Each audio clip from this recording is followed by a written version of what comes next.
परळी हे स्वतंत्र राज्य घोषित करा, राष्ट्र घोषित करा आणि तिथे धनंजय मुंडेंना पंतप्रधान करा. तर एवढंच राहिलं परळीमध्ये. खरं तर आतापर्यंत त्यांना खुनाच्या आरोपाखाली अटक होऊन त्यांना मुक्का लावायला पाहिजे होतं. काल देशमुख घराण्याने थोडीशी नाराजी दाखवली आणि आंदोलनाचा पवित्रा घेतला म्हणून सरकारने हे पाऊल उचललेलं आहे. म्हणजे खरा तपास काय होतो हे कोणालाच कळायला मार्ग नाही. त्यातनंच बातमी येते की SIT पुनर्रचित करण्यात आली आहे, 9 वरनं 6 वर करण्यात आली आहे. कारण का काही जण म्हणे त्या वाल्मिक कराडचे मित्र आहेत. 36 दिवस लागतात तुम्हाला हे कळायला की कोण वाल्मिक कराडचे मित्र आहेत. 36 दिवस काय करत होतं सरकार. ह्या एकंदरच तपासामध्ये आणि त्याच्या प्रगतीमध्ये जो हेळसांड होते आहे ती अत्यंत दुर्दैवी आणि महाराष्ट्राच्या पोलिसांची प्रतिमा मलिन करणारी आहे. हे पोलिसांचं काम आहे का? तर पोलीस नाही, ह्याच्यामध्ये राजकीय हस्तक्षेप होतोय.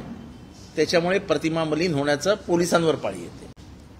दुसरी गोष्ट आज मला स्पष्टपणाने सांगायचं आहे की ह्या खुनानंतर जो काही जातीचं लेबल प्रत्येकाला लावण्याचं काम सुरू आहे त्याच्यातनं महाराष्ट्राची हानी होते. म्हणजे कोणी मराठा म्हणून बाहेर येतंय, कोणी वंजारी म्हणून बाहेर येतंय. हा माणुसकीचा लढा होता आणि एका मृत्यू पडलेल्या प्रामाणिक माणसासाठी सगळे लढत होते. तो कुठल्या जातीचा होता म्हणून आम्ही तरी लढत नव्हतो. आणि समोर खून करणारा होता, खंडणीखोर होता म्हणून त्याच्या विरुद्ध आम्ही बोलत होतो. त्याची जात आम्ही बघत नव्हतो.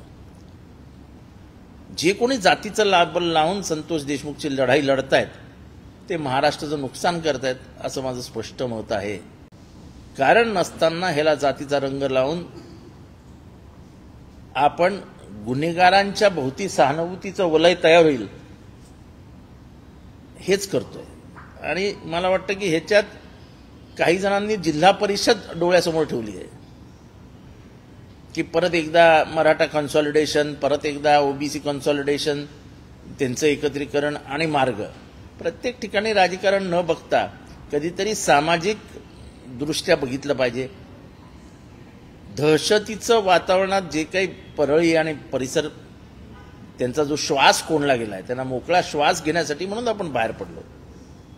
आपला पर्सनल अजेंडा रेटून मला वाटतं ह्या संतोष देशमुख खून प्रकरणात ज्या फोकसने, ज्या हेतूने आपण बाहेर पडलो त्या हेतूपासून आपण दूर जातो आहोत असं माझं मत आहे. मला कोणावरही बोलायचं नाही, पण ह्याच्यात जातपात जास्त म्हणजे आणायलाच नको होती, जास्त नाही आणायलाच नको होती.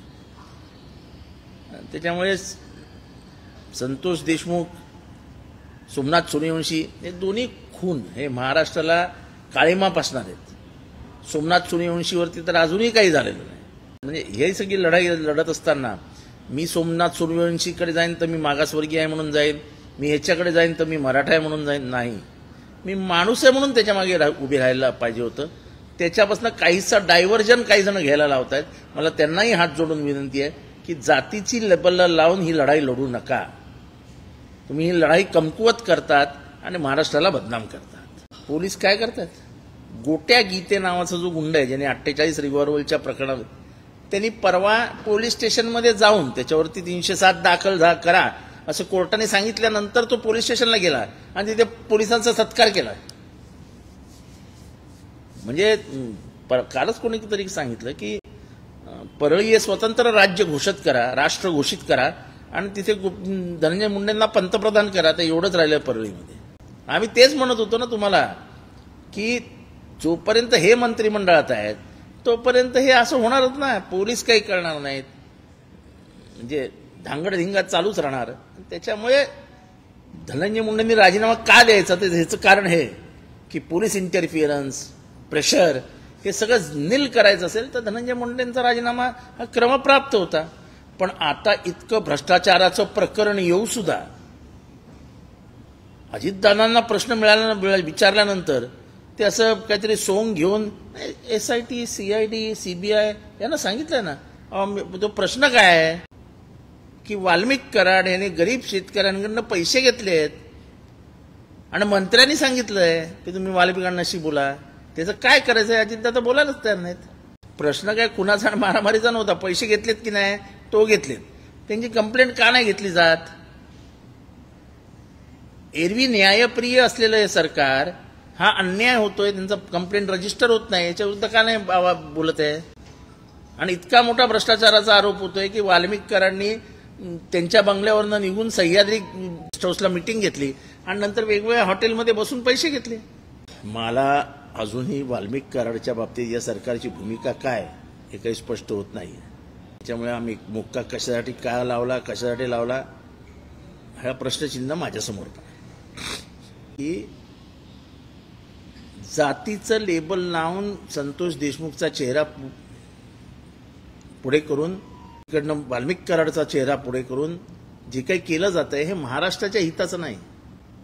संतोष देशमुखला चा खून झाला, त्याच्या पोराबाळांना न्याय मिळाला पाहिजे, याच्यासाठी आमच्यासारखी माणसं मध्ये उतरली. आम्ही जातपात बघितली नाही. आणि प्रत्येक ठिकाणी जर तुम्ही हेच करणार असाल, नाही नाही जात जात जात, मला वाटतं की त्याच्यामुळे ह्या संपूर्ण लढाईची हानी झाली. अजूनही अर्धे पोलीस स्टेशनचे अधिकारी वाल्मिक कराडने आणलेलेच अधिकारी आहेत. खेडकर नावाचा जो अधिकारी आहे वाल्मिक कराडने आणलेला अधिकारी, तो अजूनही तिथेच बसलाय. त्याच्या पोलीस स्टेशनच्या बाहेर जर आंदोलन झालं तर कोण काय करणार आहे. काय करणार. शेलरांची समज किती आहे मला माहित नाही, पण लवासाच्या कुठल्याही फाईलमध्ये पवारसाहेब दोषी आहेत किंवा पवारसाहेबांवर नुसते विरोधी पक्षांनी आरोप केले होते. आरोपांमध्ये तथ्य किती होतं हे काय बघितलं नाही. कायद्यान्वये कोणाला जर तडीपार केला असेल तो तडीपारच आहे ना. पवारसाहेबांवर कायद्यानुसार कायद्याच्या कक्षेत काही करण्यात आलं नव्हतं. ज्या घराण्यातनं उद्धव ठाकरे येतात ते आपल्या विचारांशी प्रतारणा करतील असे आम्हाला अजिबात वाटत नाही. फक्त एवढाच फरक आहे की ह्यांचं हिंदुत्व आणि प्रबोधनकार ठाकरेंचं हिंदुत्व याच्यामध्ये जमीन आसमानाचा फरक आहे.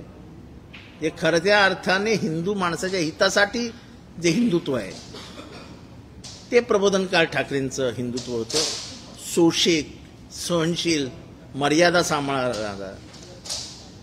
त्याच्यामुळे प्रबोधनकार ठाकरेंचे विचार पुढे नेणारा त्यांचा नातू, याला काही कोणी शिकवण्याची गरज नाही.